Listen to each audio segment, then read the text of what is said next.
Bonjour les secondes. Aujourd'hui, on commence un nouveau chapitre, Initiation à l'optique. Dans cette première vidéo, nous verrons la loi de Snell-Descartes.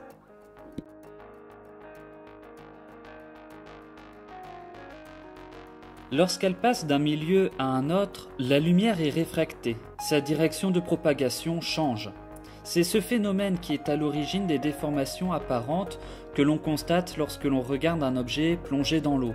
Alors comment décrire mathématiquement le phénomène de réfraction? La lumière est-elle déviée de la même façon lorsqu'elle traverse du verre ou de l'eau? C'est ce que l'on va voir dans cette leçon.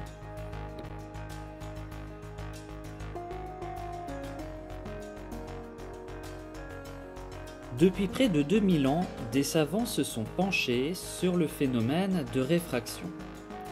Ptolémée, dans les années 100, s'intéresse au passage de la lumière de l'air à l'eau et il en conclut que l'angle de réfraction I2 augmente avec l'angle d'incidence I1. 1500 ans plus tard, Kepler affine le modèle en proposant que l'angle d'incidence I1 et l'angle de réfraction I2 sont proportionnels. Quelques années plus tard, Snell et Descartes continuent de perfectionner le modèle en énonçant que le sinus de l'angle I2 est proportionnel au sinus de l'angle I1.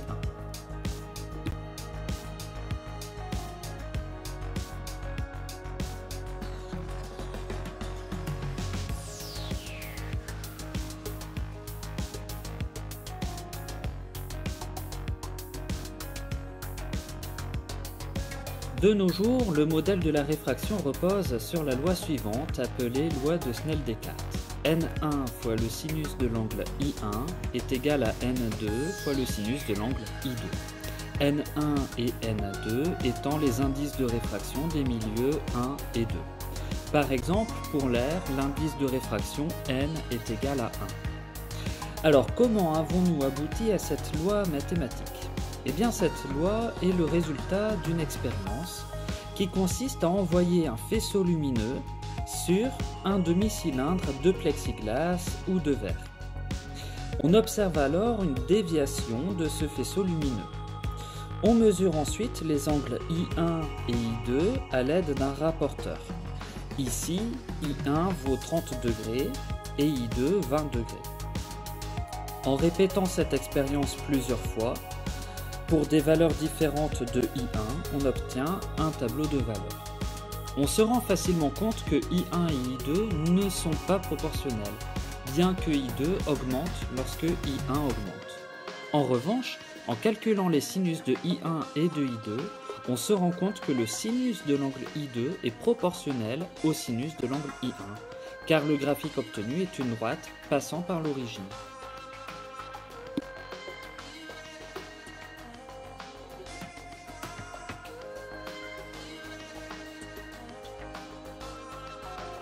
Après cette courte introduction, nous allons voir le cours qu'il va falloir recopier sur vos feuilles. Alors, grand 1, changement de milieu de propagation. Petit 1, phénomène de réflexion et de réfraction.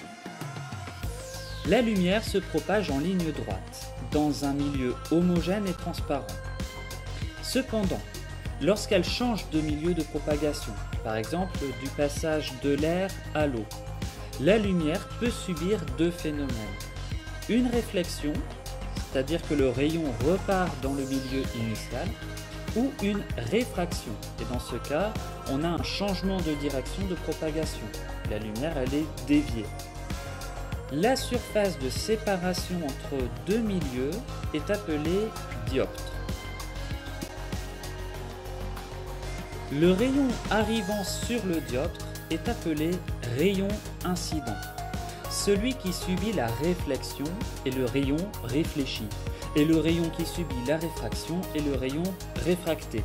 Alors ça paraît facile comme ça, mais ce sont des termes et du vocabulaire qu'il faut connaître et maîtriser.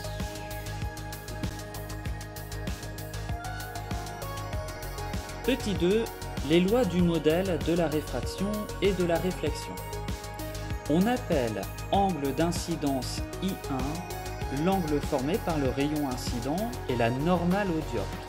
Alors la normale, c'est donc la droite en pointillé qui est perpendiculaire au dioptre.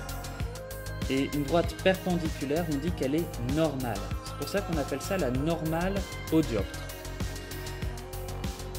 L'angle de réfraction I2, eh bien c'est l'angle formé par le rayon réfracté et la normale au dioptre.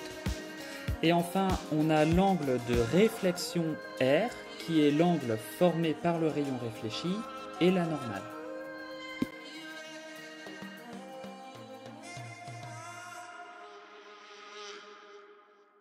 Les lois de Snell-Descartes. Elles ont été établies indépendamment par Wilbrord Snell et René Descartes au XVIIe siècle. Première loi de Snell-Descartes, elle est à retenir: le rayon incident, le rayon réfracté, le rayon réfléchi et la normale sont dans le même plan.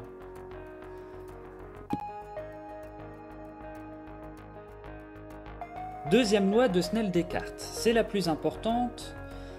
On sait que pour la réflexion, l'angle I1 et l'angle R sont égaux. Pour la réfraction, c'est un petit peu plus compliqué, mais c'est ce que l'on a vu dans l'introduction, c'est-à-dire que N1 fois le sinus de l'angle I1 est égal à N2 fois le sinus de l'angle I2, où N1 et N2 sont les indices de réfraction des milieux 1 et 2. Alors, petite remarque, plus l'indice est grand, et plus la vitesse de la lumière dans ce milieu est petite.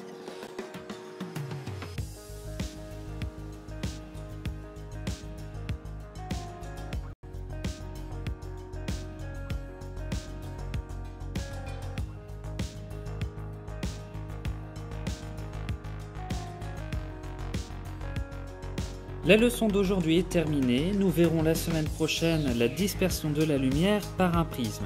D'ici là, je vous souhaite une bonne journée et prenez soin de vous.